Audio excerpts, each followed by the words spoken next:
केशवजी वायभट यांच्या घरी त्या ठिकाणी मनोज जरांगे पाटील पोहोचलेले आहेत। केशवजी वायभट यांच्या घरची ही सर्व दृश्य आपण या ठिकाणी पाहतो।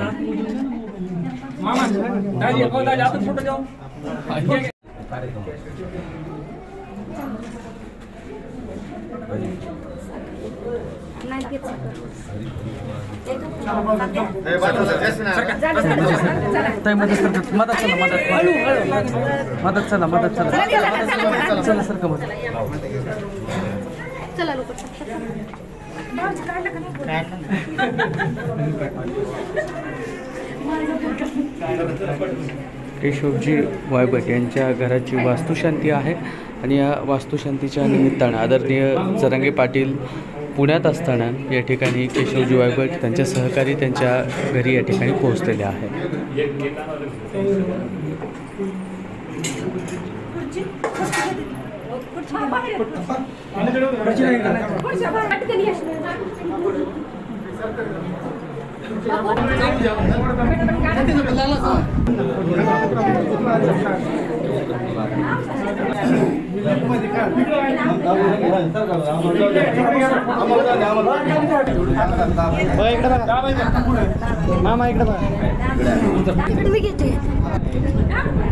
केशवजी वायभट यांच्या बंधूच्या घरची वास्तुशांती आहे, त्यांच्या घरची वास्तुशांती या ठिकाणी आदरणीय जरांगे पाटील पोहोचले, कारण दादांच्या खांद्याला खांदा लावून लढणारं व्यक्तिमत्व आहे आणि जी जी माणसं दादांच्या सोबत आहेत त्यांच्यासोबत आदरणीय मनोज जरांगे पाटील सुखदुःखामध्ये कायमच असतात।